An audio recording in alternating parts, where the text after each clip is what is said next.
nerds, jocks, and preppies. This is Kung Fu Electric Boogaloo. I am your host, 8th Dan, Stan Adu. I am joined by my good pal, Jim. How you doing, Jim? I am ready to look at the flip side of the coin from Revenge of the Nerds and hear the story of the Preppies. The villains of that piece, the heroes of this. Oh, yeah. All right. Blackjack's in the house. What's up, kids? Kids. All right. And finally, we got Nick Boxer.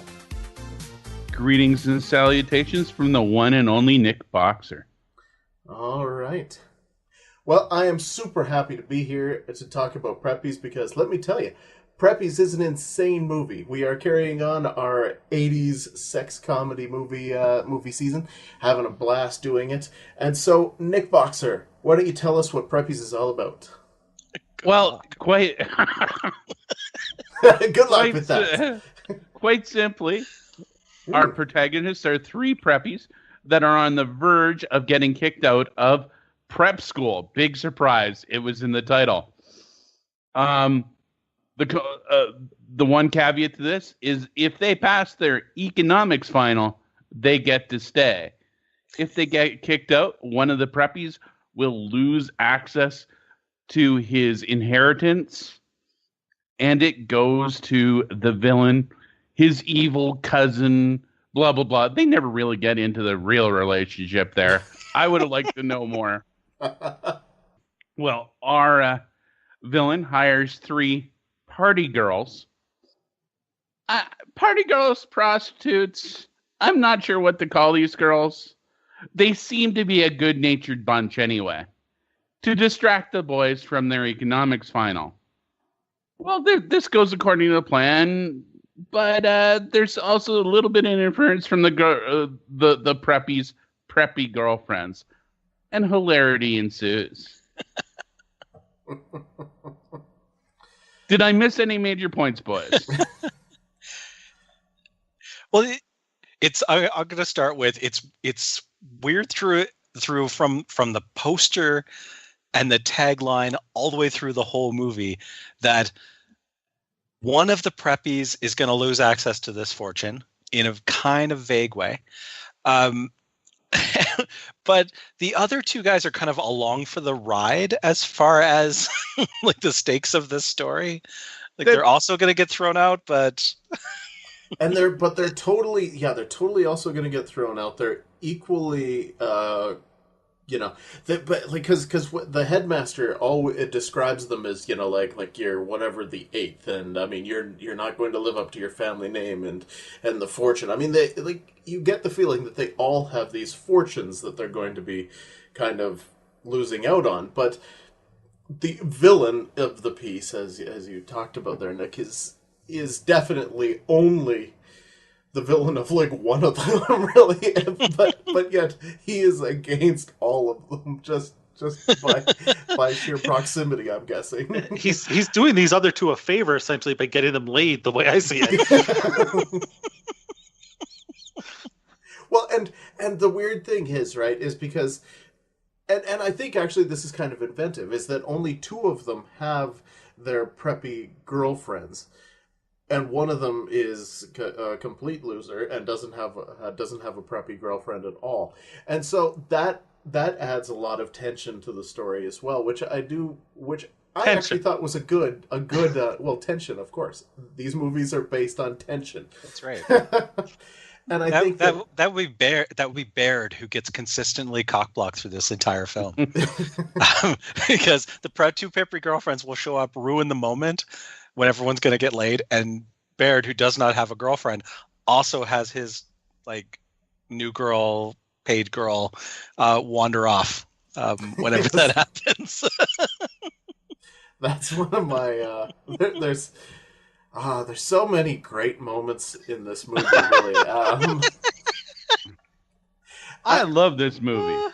One of the things about this, and like I'll start right off the top, is like, when they are being chastised by the headmaster, the thing that amazed me, and this is symptomatic of the whole movie, is that you're introduced immediately to the poor filmmaking choices that they make in this right off the bat.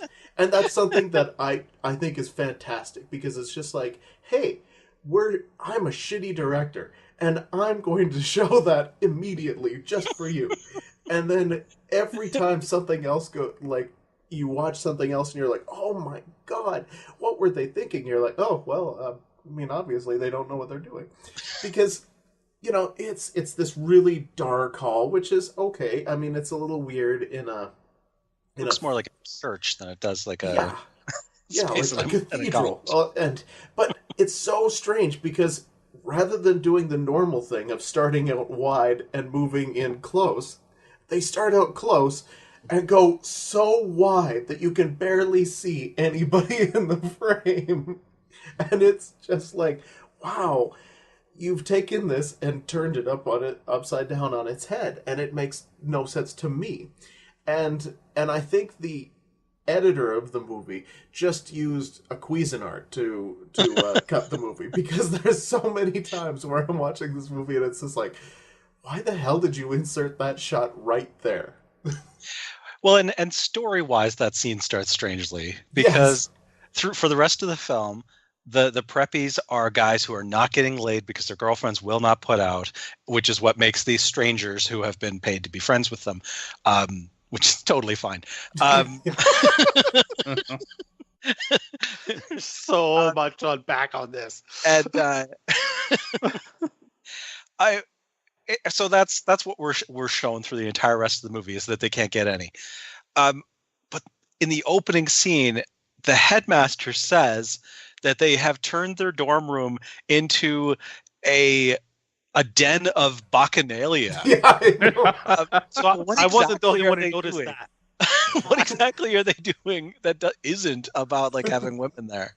And we did see their room later in the film. In a very odd, I mean, 3 single beds lined up. These guys are, the guy is fighting for trying to pass his economics exam so he can get his $50 million inheritance.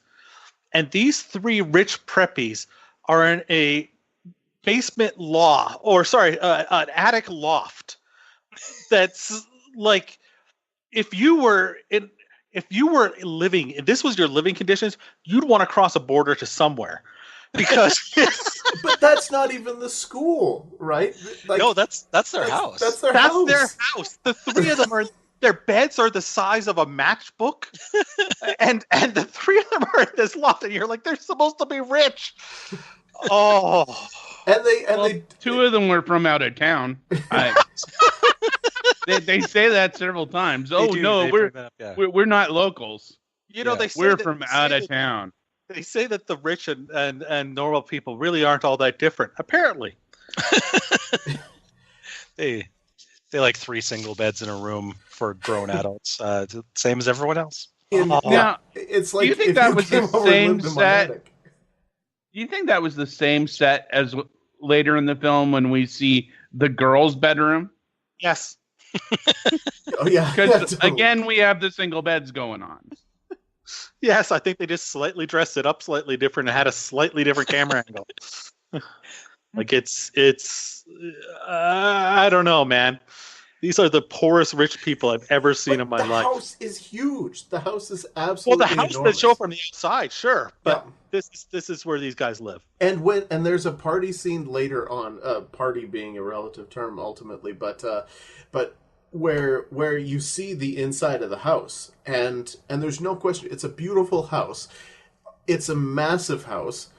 Obviously, it must have more than 1 bedroom, And so I'm just thinking, his parents, who are never actually around, always they must take 5 bedrooms for themselves and then leave him and his buddies with like the attic slum, which I'm surprised there's no servants to live there ultimately, given the way this movie works, but.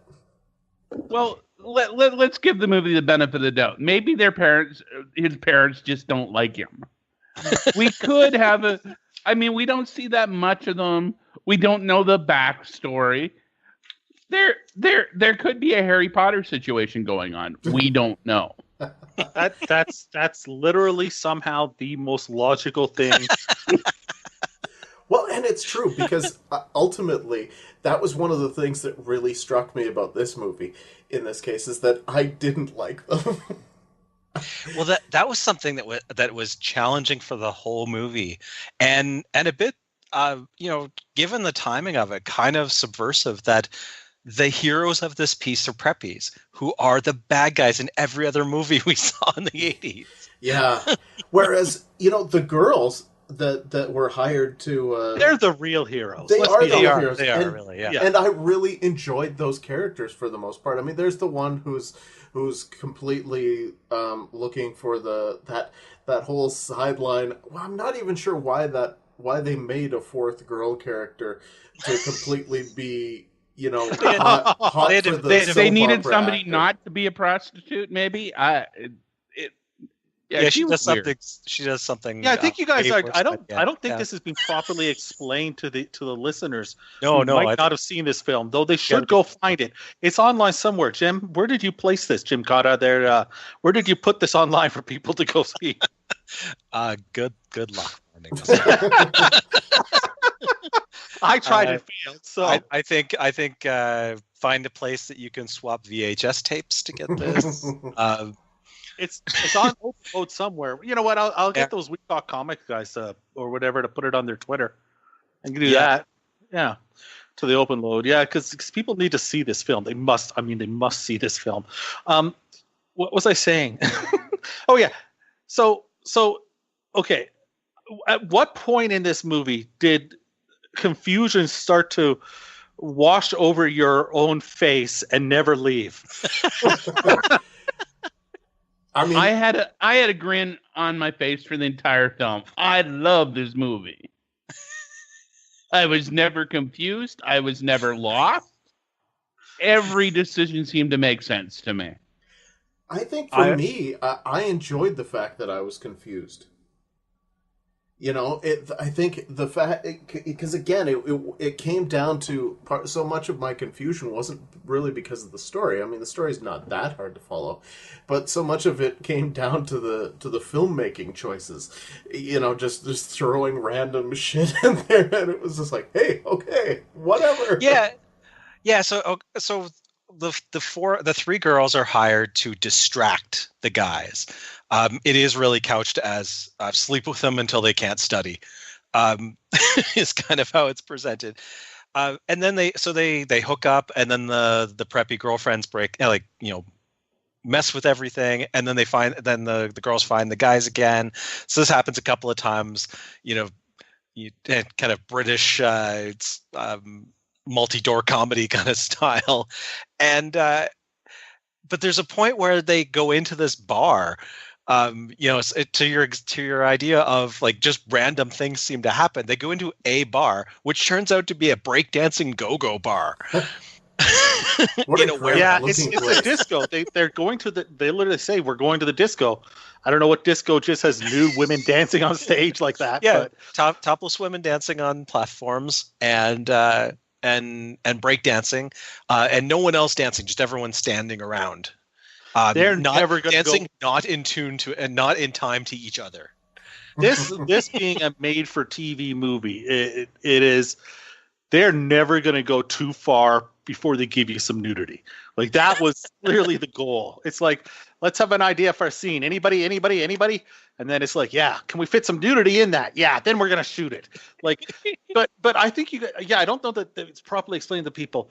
Basically, this rich guy says to this guy who's, I think he's a janitor or gardener or something like that, who overhears that these guys are going to lose their inheritance, or this guy's going to lose his inheritance.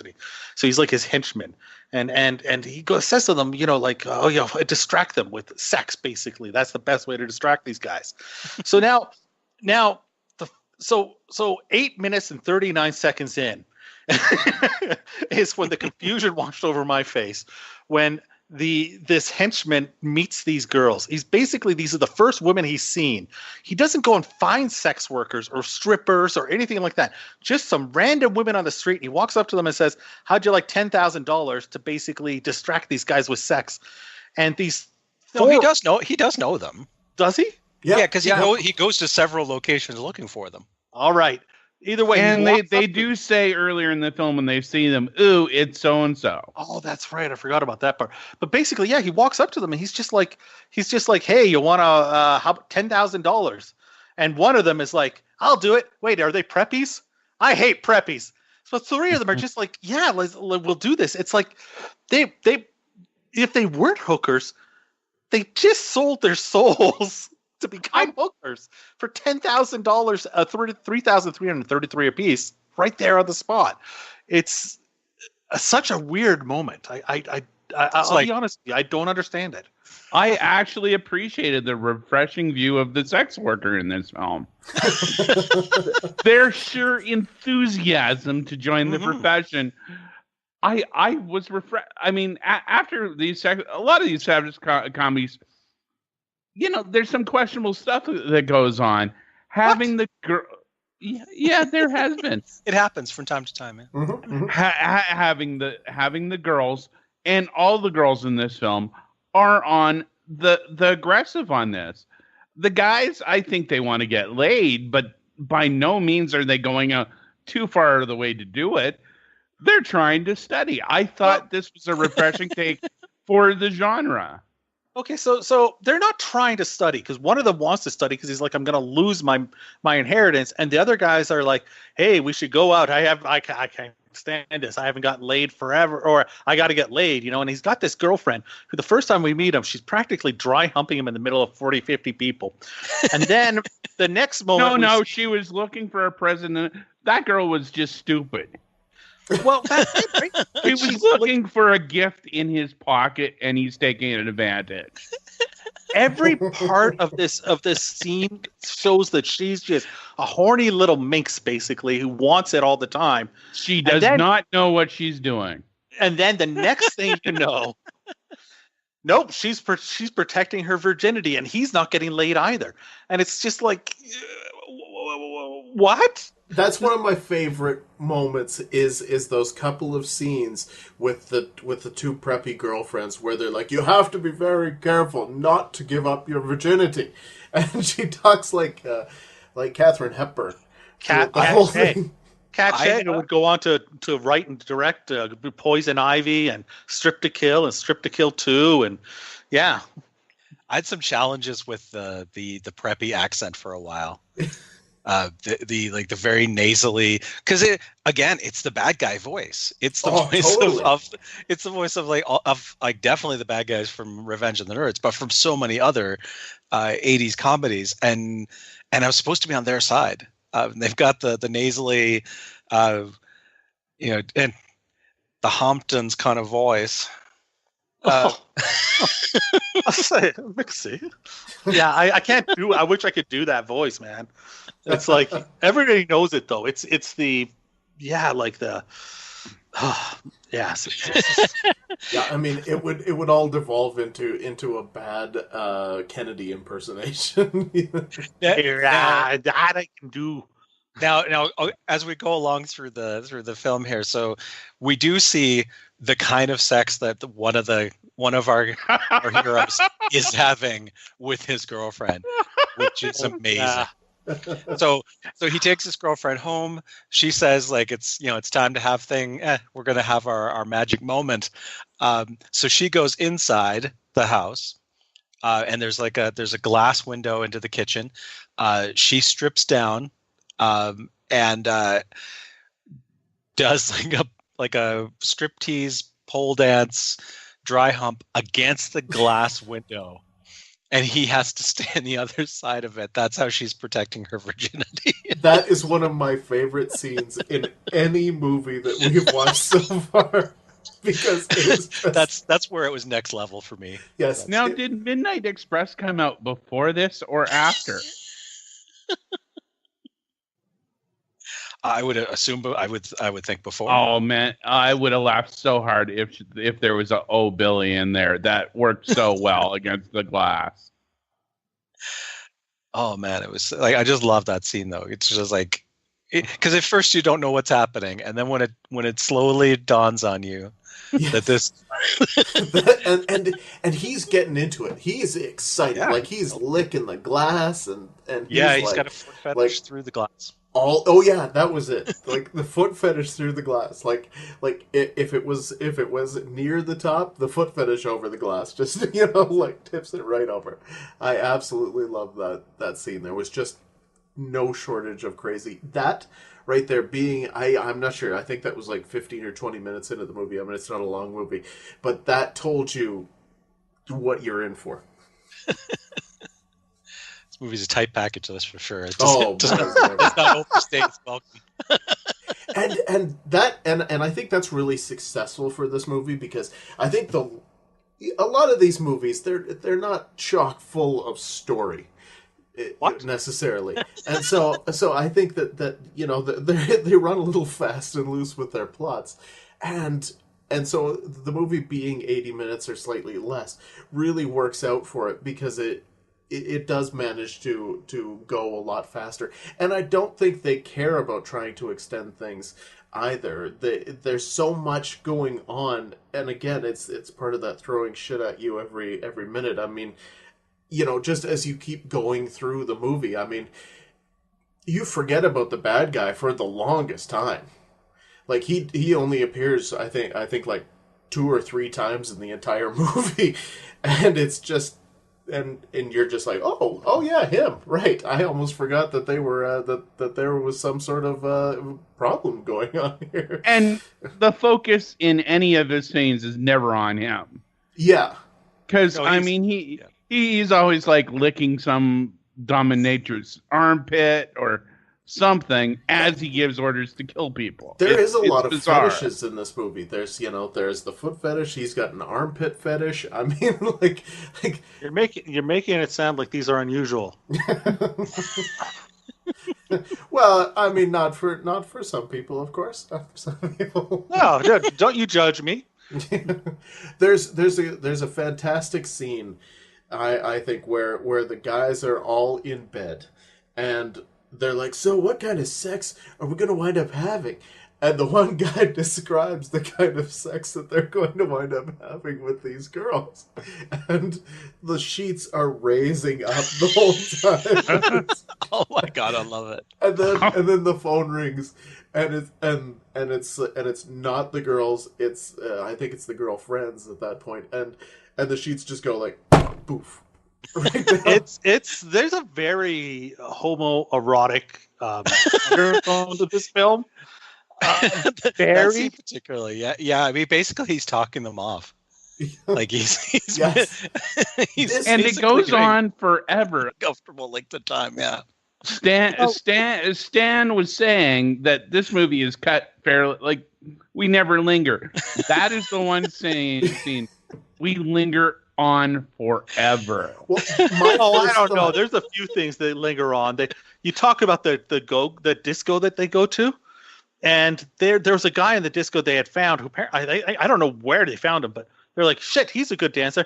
Film him. And then they film him for like 2 minutes. And then they have a little scene. And then they cut back to him for like another 15 minutes, I think. And then they cut away from him. And they cut back to him dancing again. And it's just like, fuck, we can fill at least a minute with this guy. Like, they just, for no reason. It's true. I noticed that, but I want to say one last thing about the moment in the bedroom, is that it's I found it amazingly funny, because I'm watching it and I'm like, wow, this is a Playboy Channel production, and they're doing a Penthouse letter. Meanwhile, reading it out, but one of the things that I found awesome is that there's a point later in the movie where they phone where the preppy girlfriends call the police on the Beast girls, because they drive a big van that's painted with flames and called the Beast, which is awesome in its own way. But they call the police, and so they wind up getting picked up, at a bar, and the cop knows them, so obviously they must be sex workers of some kind and get into trouble Yes. a lot. But so Can you then explain to me then how they just showed up all working at the party where they met the guys? How'd they get those jobs? well, they just drove in basically. We're the help. Oh, they didn't get the jobs. They they pretended to have the jobs. They just All right. pretended to have the Yeah, jobs. they didn't get hired. They just just bluffed their way in.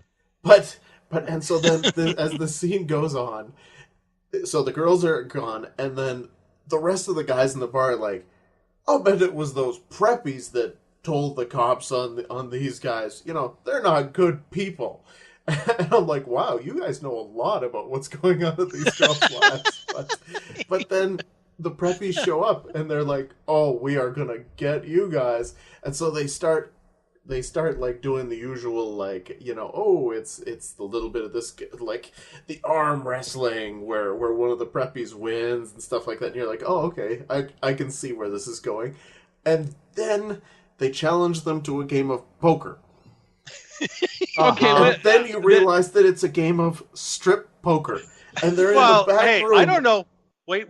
Are you saying there's something wrong with a bunch of 20-year-old straight macho guys wanting to play strip poker with each other? I was actually wondering if this was a gay bar and they just failed to establish that. I don't think If they wanted so, it. I people talk actually appreciated the guys not being like all foofy and stuff. But the I thought it was in.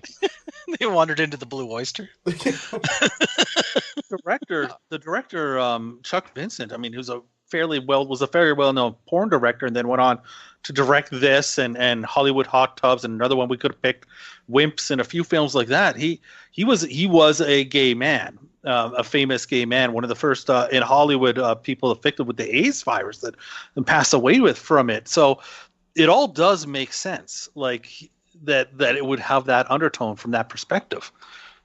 Yeah, you talk about that kind of recurring homoerotic undertone, and like eight guys playing a game of strict poker. They go into the back room of this bar, and the back room looks more like a shipping container. It's like long, narrow room with blank walls, and yeah, they have a game of strip poker, and then they take photos of the preppies once they're naked. It takes a strange turn for a little bit there. Oh yeah, that is just like that's just one of those moments where I'm like, wow, this movie is so fucked up. Oh yeah, it's just there's so many moments like that though where and then the end of the movie is just Oh no, we can't get to the end. We have to talk about the preppy girls discovering their sexuality. That Oh is my true. God. Because that bar none is the best scene in the movie. That's the one I talk about later. yeah. Okay. Yeah, that's the moment where the bossy preppy girl takes the stupid one, and oh my god, there's so much to unpack from that scene because like when you think, okay, I had to watch it at least 4 times before I'm still watching completely. So they go into there's no nudity in that scene. That whole movie's packed full of nudity. No, there is. Except that scene. I'm sorry, that scene worked for me. But like, so they go into the closet of the one girl like and it's right next to her parents' bedroom. And this is the thing that also amazes me, is that they managed to find the exact moment when her parents are having sex. And I get the feeling that preppy women never want to have sex. So I'm like, what the fuck are you doing having sex in the middle of the day? It's like 2 p.m. Why are you having sex right now? And obviously the mother is not interested. She's like, oh, this is so great, looking away. And so then, kind of like a 1984 version of Paris Hilton checking her Instagram while she's having sex. Yeah. And so then these two girls, they listen for a bit, and then they go to her bedroom, and she's like, okay, so this is what you do. You turn your head, you rotate your hips, and the other one is like flopping around like a dead fish, honking and screaming. And it's fantastic because of the way that she's doing it. And I mean, very attractive girl, very stupid in the movie, but just as you listen to them, and then meanwhile, the father, he's finished having sex. Now, I'm so I uncomfortable think here. there was a I was unsure if it was the father. I think there's a throwaway line earlier that he's not the father. He's like a prospective stepfather. You just want that to believe that. There's a point where she calls him dad. Yeah. So I don't know what more you need. He's I totally thought she called him Brad. So where is Brad? So what's actually happening in the scene is they're not, as you say, they're exploring their sexuality. What she's actually doing is training her in how to fake an orgasm. In missionary position. Well, because which involves a lot of flailing your arms. Yes, is how it's demonstrated. Well, yeah, exactly. It's not. I mean, maybe if they had watched her mother, then they would have known that the flailing of the arms is not required to this. But it was good for me. But it's so awesome because there's both sitting there flailing their arms, screaming and flailing, and the dad goes hears them outside the door, and he rushes up to like the roof or whatever, and he starts climbing down with a rope. He repels from the roof so that he can peep on them. And he's totally looking, and then at the end, like of course he falls because this is a movie like that, and he falls and he winds up hanging and choking himself out, and you're just like, wow. Again, I guess there's another fetish for you. Just check them all off in this one. Check them all up. I mean, what I loved about the girls is the little nuanced things, like the correcting of the leg position. I mean, we were so far out, in weird zone, and all of a sudden the girl that's obviously in charge corrects the leg position, ooh, you don't want to spread your legs too far for him. yeah, that's right. It's about 6 inches. 6 inches, yeah. She actually physically adjusts her sister. Were they sisters or just friends? Just friends. No, just friends. Just friends. Don't make it gross.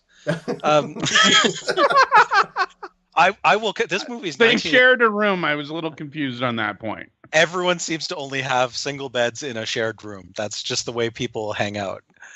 I give this movie credit. This movie's 1984, and it would be more than 30 years before dad finds daughter and her friend as a porn genre to actually appear in mainstream. So very ahead of its time. Very ahead of its time. Yeah, forward thinking that way. We should talk. We should talk I about. Still think she said Brad. That wasn't her dad. You just keep working on that theory. Whatever gets you right. We should talk about the ending and then go into the scoring on this beautiful piece, because the ending, everything happens all at once. Wow, I don't even know where you go. So I'll start for myself with the Beast van as all the girls. They're like, hey, we're not gonna let this happen. All the good bad girls are in there, and the one preppy that doesn't have a girlfriend is in there, and they drive in because the preppy girls are seducing their boyfriends, trying to get them to propose to them. Yeah, they realize they got to put out if they want to keep up. Basically, those were some committed prostitutes. But man, they're so focused on the task at hand. Well, and they fell in love. They fell in love, man. Yeah. Which is why I don't think they were prostitutes. I don't think they fell in love. No, I think they just had a goal. They wanted that $10,000. I thought they liked the boys. I think it's just strong work ethic. Yeah, $10,000 is 10. I got the feeling these girls could have made themselves something with an extra $10,000. I mean, true, it was probably only beauty school, but I mean, they were goal-orientated girls. But I love it because they're driving this van, and they drive through the big party that's happening, and they drive into this house, and the house falls apart like it's made of balsa wood. Yeah. It's just this awesome moment. Like all the walls just fall down. And meanwhile, right here in the middle, it's like you have these two girls and these guys, and they just grab the guys and drive off. And one thing about this movie is there's a lot of moments where things are sped up.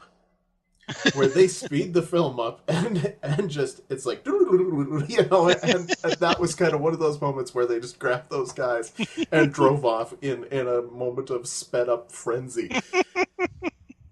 And like that was great. But then you have this ending where of course the villain shows up, and I'm not even sure I can properly describe. You can't. You can't. You have no chance. Like he's gonna shoot them he's gonna shoot them with a fucking like machine gun that looks like it was out of a like gangster movie of the 1920s. A full-on Tommy gun. Yeah, full-on Tommy gun. And then of course you got this the soap opera actor who shows up and has no idea what's going on. Wait. You're underselling this again. Please, Jack. Please. The four women, the one of them has the crush, the one that hates the preppies. She does like this soap opera actor who was at the disco but denied being her. And every time she sees him on the street or thinks she sees him, she takes off after him like a mad fan, going after the Beatles or something, right? Well, because the number one thing that she wants out of him is the chance to sit on his face. Yes, she really wants to sit on his face. That is, and by the way, I have to say, for most of these movies, you'll notice that they can have the nudity, but there's usually very little profanity. Not this one. This movie was full of profanity. So she wants to sit on his face, and so there's a point where they need somebody to go in and infiltrate or something like that into the house. I don't even know what was going on. I never really did, and the girls they have to call ahead, and any of them could call because they're using a fake accent and call ahead, but no, it has to be her. So they convince her that they'll bring they're going to show up and get this soap opera actor to show up and introduce them. And then later on, she asks them a couple times, is it going to happen? And the one girl's like, yeah, it's going to happen. And then at the end, he does. But we never see a scene where we know why he's there, where they met him, where they lead him. Like they never. It's just like, if you knew it the whole time, why were you being such a bitch and not having him? No, they do explain that. It's there's a throwaway line in there that they say, "Oh, I just pretended to be a casting agent." One of the other not they're not prostitutes says that she was the assistant to a casting agent, and so yes, we get to have a time's up moment where one of our female heroes uses the casting couch on this actor, promising him a job, and she's not a casting director. She has nothing to do with movies. How am I missing all this stuff in this movie? I have no idea, dude. You're distracted by the boobs. You should have watched it 3 times like I did. Well, maybe that was it. I was too distracted by other stuff. Parts. I watched parts of it more than that. But yeah, like when this because this thing just wraps up in like basically a hail of I don't know what the fuck, and which is perfect. And then as we go out to credits, there's this scene of just hotel room motel room doors, and you just hear snippets of conversations from most of the couples, because I don't think you hear everybody, and it's just. Almost everybody does wind up getting a girl at the end of it, though. So it's a happy ending, and of course our guys manage to ace their economics test, and life goes on as it should. It's a wonderful. Let's bring that full circle into the problem they were having. So they're going to get thrown out if they fail this economics exam. It's like the last straw, because he says they've been failing everything. Yeah. And so they got to pass this. This is like, if you fail this, when you go. Now, we get to the happy ending, but they're only freshmen. Like, so they're they say they're intending to go to law school. They got 6 more years of school before they actually accomplish the goal of, like, you know, getting the $50 million inheritance. Here's the way I like to look at it, Jim. I like to look at it that you rewatch this movie and it's the next year. And you rewatch it again. Literally every course they take for 6 years. Yes. It's exactly like this. Yes, and it just keeps occurring, and you just forget the moment where they're called freshmen, and just insert your own. If they'd made a sequel, then it would have actually just been like that. The college version of Groundhog Day. It is short enough that you could just watch it like 8 or 9 times in a row. That's fair. Oh yes, it's are we off to the scoring? I think, Jim, we should go off to the scoring. Yes. All right. So we rate these movies in 5 categories. As always, none of those categories are objective quality. These are about the enjoyment of the movie. So our first category is called Schlock Appeal, and we start with Stan. Well, I got to give this one an 8 because I found this movie extremely schlocky, absolutely insane, and I loved the vast majority of it. So it's got a high marks from me. Yeah, I know what you're saying. I'm not going to go that high. I'm only going to give it a 7. It has lots of schlocky moments, but on a whole, I don't think it was marketed as. We've watched schlockier movies than this. Let's just leave it at that. Yeah, no, I think that sums it up about perfectly. I'll stick with a 7 as well. I think you nailed it there. What the hell's your name again? Nick Boxer. Nick Boxer. Hey, Nick Boxer? Really? I am Nick Boxer. Where are you going with this, Jack? I gave it. That was it. I said 7. And okay, so it's a 7 for the movie, and was that a 5 for Nick Boxer's name? That was a weird direction there. I forgot his name. I don't know the guy. It's been too long between episodes here. I was gonna go 7, and then I remembered that during one of the many weird scenes later on in the film, the bad guy is being walked on by the girls in heels, and there's a boom mic. Isn't it? There's a boom mic that drops into shot twice during that scene. There's actually the boom. The boom appears several times. Yeah, like way in at one point. So that knocks it up. Like, I'm going to give it an 8 because that's nothing says schlock like a boom mic in the shot. All right, our next category is called More Heart Than Budget. Stan. This thing was exploding with heart and absolutely completely lacking in budget. It seemed like. I mean, you talk about this movie looked like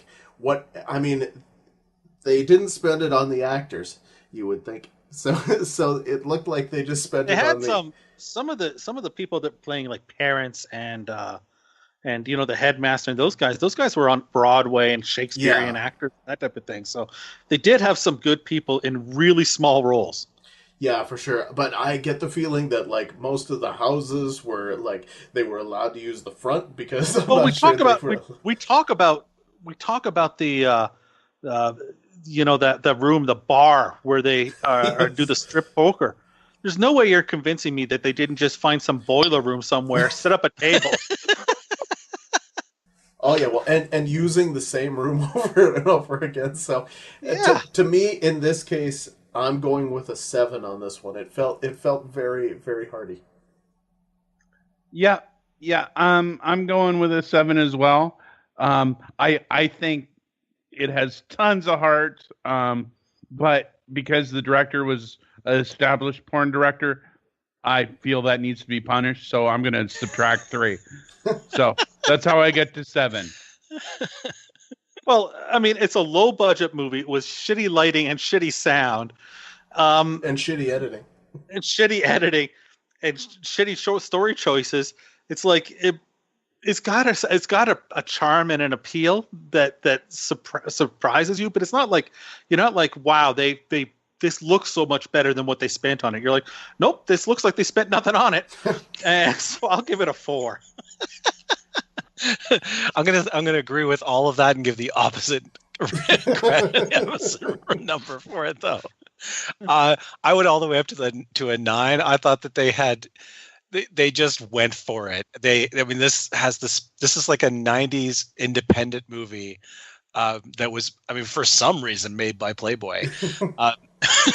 They got that Chuck Vincent guy that directed it. I mean, he ended up with a deal with, after kind of having some success in porn and wanting to go into B movies, he ended up with a contract with them. And he also made Hollywood Hot Tubs and a nerd alert, my facts here, but stuff like that. Like I say, so I think that's obviously it. It's just that, extra credit for spending as much money on topless women as possible. That's where I end up with. That's true. That's true.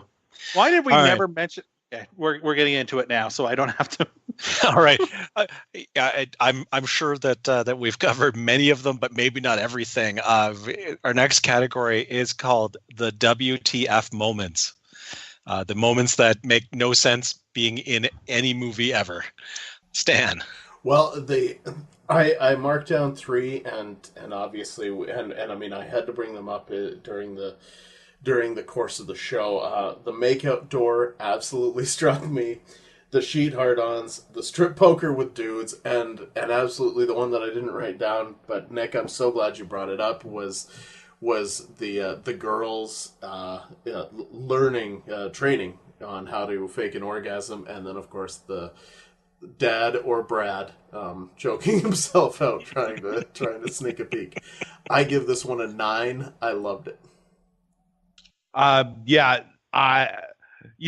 are a lot of WTF moments in this, but I have to say every WTF in this movie makes it stronger. Well, usually they do.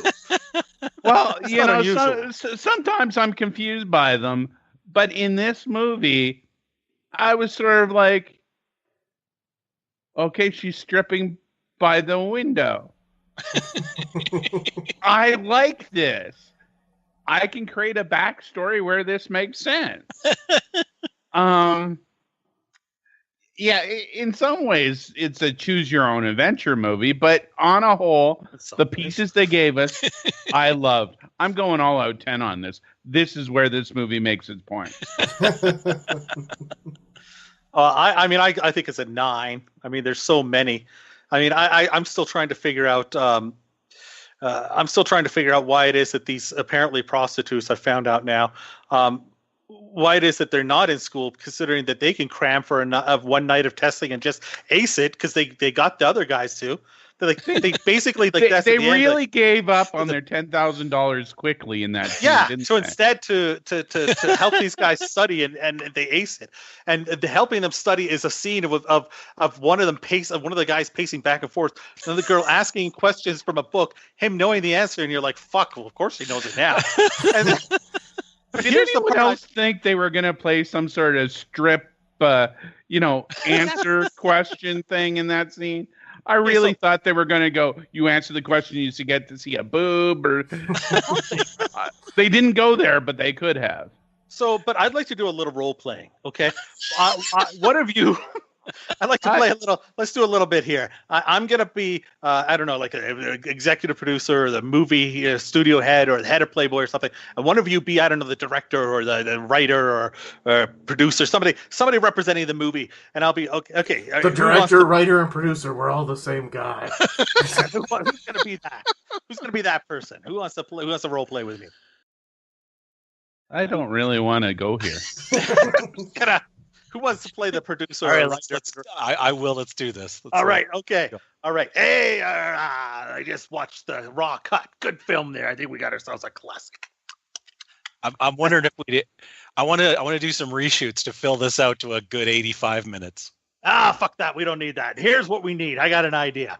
All right. It's a rough cut. What we need is some music. So what I'd like you to do, what's really going to make this movie pop, is if you go out and find the shittiest soundtrack you can. Go out and find the shittiest songs you've ever heard. And then when you bring them to me, I'll tell you that's not shitty enough for Preppies to really make it the kind of movie that we want to give to people. We want people to be taking toothpicks, right? And we want to pop open in their eyes, to pop them open so they can't blink, so they can see all the tits. And at the same time, we want to take these toothpicks and shove them in our ears so we can't hear these songs that are so awful in this movie. That'll make it memorable. What the fuck were they doing when they picked? It's not, and make sure it's not one bad song. I need at least 6 unbelievably shitty songs in this movie. Oh, I want the soundtrack. Okay, so so you got a 9. So a 9, a 10, a 9. I am gonna break from the pack and go 9. I could start this movie at any point, and I would go, what the fuck is going on in this scene? There is one incredibly subtle thing that I missed. I made a second pass through kind of watching sections of it, and I missed a bit the first time. At one point, the fourth girl poses as a student who's researching sex, and she wants to show porn to the guys. And they're very nice to help her out with her studies by watching porn. And her scheme is she's going to show them porn so that they're all horny, so that when the other girls show up, they're like, hey, girls, I bet that we can make this happen. Which is just it's a strange plot point. But they start the porn, and all you don't see you're like, the camera's behind the TV, so all you do is hear it. You don't see what's on screen. And what you hear is, once upon a time, there were 3 lonely girls on a small cucumber farm. Yes, that's right. I heard that. True. Oh, yeah. So that's a 9. You know, that wasn't as good, though, as the pantomime the preppy girl, the naive preppy girl does later in the film when she sees that same porn. Where she just points towards her mouth and jumps up and down. Yes, she's trying to explain to them that this is something wrong, and she's trying to explain it's a porn, and she can't say the word porn, so she just pantomimes blowing somebody. All right, our next category. I don't know if we're going to be able to pick up anything. Are there any moments that are memorable from this film for you, Stan? I actually took 2 lines out of this movie that I absolutely loved. Bayard at one point says, "Snapper is all the same. Rich, poor, whatever. They all leave you hanging." That's true. That was such a great line. And then Great line. And then there's this great the girl who the blonde girl who, because like basically the hookers are essentially like Josie and the Pussycats, and the blonde girl is Melody, and so that's kind of how I thought of her the whole time. They really should have established they were a band. That would explain that would explain the van. But at no time does music come into this. No. But there's this great moment where like, you know, it's during that party moment, and the guy that's into her says, "Where'd you get those memories?" She's like, "I got them from my mom. She got them from my grandmother." And the guy goes, "Family heirlooms." That's a great line. So this is a great movie. This really is, you know. Like there's not a lot of other stuff, but you know, like the thing is, the jokes are actually kind of funny in this movie. When unlike some other movies that we've watched, the jokes hit in this case. I'm not going to go super high, but I will give it a 6. Memorable moments. You know what? I'm going with 8 just for the let's teach the preppy girl sex scene. I loved it. I have to agree with you, though. The dialogue in this movie is fantastic. They told my favorite joke from the 80s, What's a Dick For? Dick For. I told it a lot.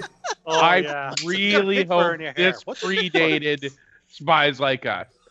Because, you know, as an 11, 12-year-old, I told that joke a lot. Told it a lot now. Yeah. What's a dick for? So great.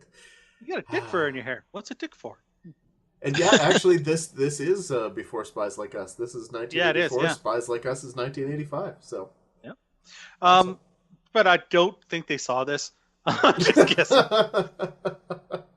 I mean, to me, again, the WTFs are those moments where you're like, why did they choose to do this? And these memorable moments were moments where on purpose they tried to make it memorable. So the only thing for me, I think it's really lacking in that, except for one thing, and that is the orgasm teaching on the bed writhing around scene, which I will never forget ever.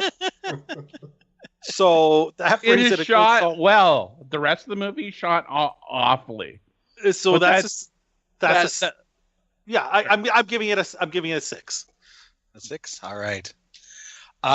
That's a fantastic scene. That is a truly great scene. That's the one that when I was talking to my wife Lacey afterward, I said, she's like Lacey Underall.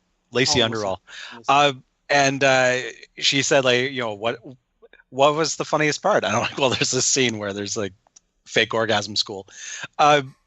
There's also the more uptight ditzy of the preppy girls when she walks in on the guys and the prostitutes fully clothed, making out at like having a little kind of room party, and she keeps asking, is this an orgy? Like very innocently, is this an orgy? Is this what an orgy looks like? It's such a cute moment. 3 girls on a small cucumber farm. So I'm giving that a 7, and we're into our last category, which is let's go back to your producer talking to the director here. The crazy concept. How out of the box is this thing, Stan? That's the funny thing is that the idea of like, okay, guy can't inherit the family fortune unless he passes an exam.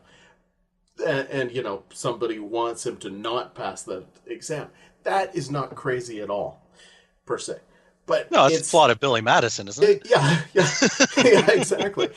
But it's everything else that occurs in and around it that they threw in there. So I have to go a little low because the concept by itself is just not that crazy. It's all the extra stuff that's totally nut bar. But I'm gonna go with a 4. Yeah. This does not score high on the pitch scale. I'm going a little higher, 5. But you know what? You're pitching the Playboy Network. You go teen comedy, lots of tits. Yeah, you got this movie. The sheer genius of what happens. I don't think it came into the pitch meeting. It just, that's what we're buying. A teen movie with tits. So, yeah, 5. Yeah, this is pretty much. I think you guys pretty much summed it up perfectly there. It's I'm not even going that high. This is the downfall of this movie for scoring as high as I would like it to, is that this is the most basic, simple plot that you could come up with. And let's face it, it's not like it's the genius in this movie is the fact that there is no genius behind this movie. Like, yeah, the genius of this movie really is incompetence in a lot of ways. Yeah, exactly. So that's why I'm just going to give it a 3. All right. I'm going to be a little bit higher because essentially it's the plot of a porn movie with the sex taken out and then filled back out to what is almost a full-length movie. But it's, properly a B movie length. So I'm going to give it a 5 here. And this brings us to the end of our scoring. And as always, we have 6 secret modifiers every season, 3 possible pluses, 3 possible minuses. This movie falls into 2 of those 6. It picks up an extra point for being under 80 minutes. It is actually 79 minutes and change. It also picks up an extra point for having nudity in the first 5 minutes of the film. There's a dominatrix about 4 minutes into this movie, which is amazing. Oh, just by its skin of its teeth. Yeah, but just a hair over 4 minutes. Skin of something. Skin. There's skin. That's all that matters. That's where you get the point when it's skin. Which brings us to a whopping 71 out of 100, which definitely puts it in the upper echelon of the movies we've seen so far. Just under Jim Cotta. That makes sense. I don't know why it makes sense, but it does. I'm like, what? You caused me WTF moments there, Nick. Your name's Nick, right? Yeah. That is actually it pops at just above Jim Cotta. Yeah. Jim Cotta came in at 67.5. So I think it's actually in the top 3 or 4 of what we've done so far.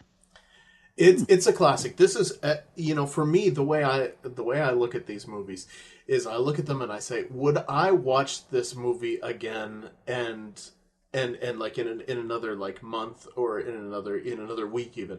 And there's a lot of the movies where it would be like, oh, I'd need some time off on that one. Preppies is not one of those movies. Preppies is one of those movies that I'm like, oh, I can watch Preppies again right now. What am I doing? There is that. So yeah, like that's why this one's a real winner as far as I'm concerned. Well, what do you say, guys? Are we pretty close to wrap this one up? And should we tell everybody what's coming up next? I don't know what else we do. Well, I'd sure like to know what's coming up next. All right. The next movie on our list is a movie called The Big Bet, and that's another interesting one, right? And it's different. It's got some differences from this one, which is great. So I'm looking forward to talking about that one with you guys for next episode. All right, Jim, why don't you tell us where people can find us on the internet?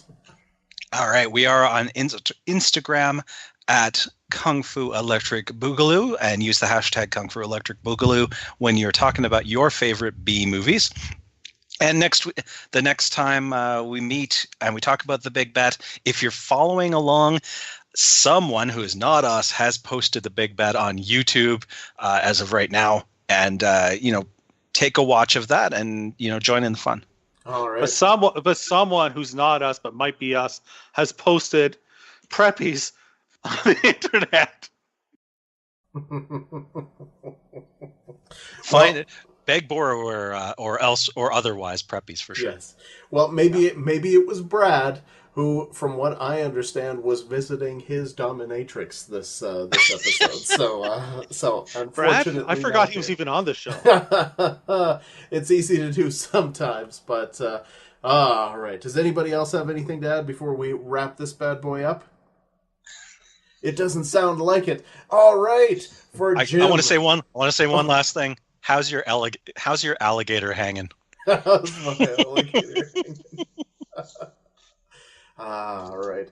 For Jim, for Jack, for Nick, for Brad, I am 8th Dan, Stan Adu, and thank you for listening to Season 2 of Nerds